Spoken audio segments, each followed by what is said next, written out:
পশ্চিমবঙ্গের রাজ্যপাল সিভি আনন্দ বোসের বিরুদ্ধে রাজভবনের অস্থায়ী এক মহিলা কর্মী শ্লীলতাহানির অভিযোগ করেছেন।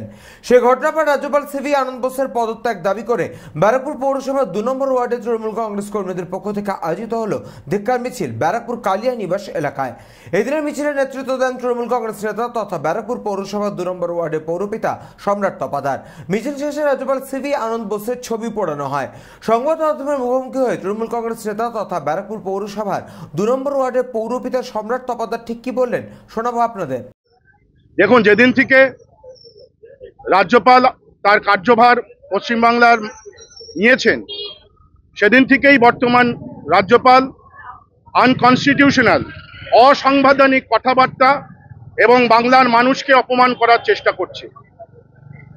নির্বাচন কমিশনকে বুড়ো আঙুল দিয়ে উনি বলছেন এখানে ওখানে আমি ঘুরতে যাব, সেটা ওনার এতারই নয়, কিন্তু উনি করতে চাইছেন।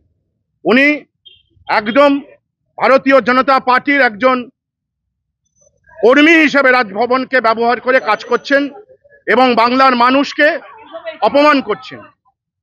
আজকে যে ঘটনাটা আমাদের চোখের সামনে এসছে, একজনকে চাকরি দেওয়ার নাম করে এক মহিলাকে যেভাবে শ্লীলতাহানির ঘটনা ঘটেছে তার পূর্ণাঙ্গ তদন্ত হোক এবং অবিলম্বে এই অপদার্থ রাজ্যপাল, যারা আমাদের বাড়ির মা বোনেদেরকে ন্যূনতম ইজ্জত দিতে পারে না, তার পদত্যাগ এবং তার বরখাস্ত আমরা তৃণমূল কংগ্রেস কর্মীরা এখান থেকে করছি।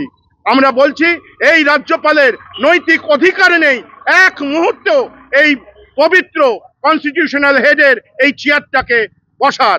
ইমিডিয়েটলি তাকে বরখাস্ত করা হোক এবং আজকে মোদিবাবু আসছেন, উনি দেখে যান ওনার অ্যাপয়েন্টি রাজ্যপালরা বাংলার মানুষকে, বাংলার মা বোনেদেরকে কিভাবে অপমান করছে, মমতা বন্দ্যোপাধ্যায়ের দলকে, মমতা বন্দ্যোপাধ্যায়ের বাংলাকে কিভাবে অপমান করছে, চোখে দেখে যাক, এটাই আমাদের বক্তব্য।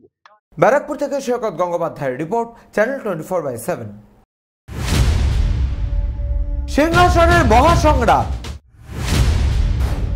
মসনদ দখলের লড়াই 2024 দেখতে চোখ রাখুন চ্যানেল 24/7 এর পর্দায়।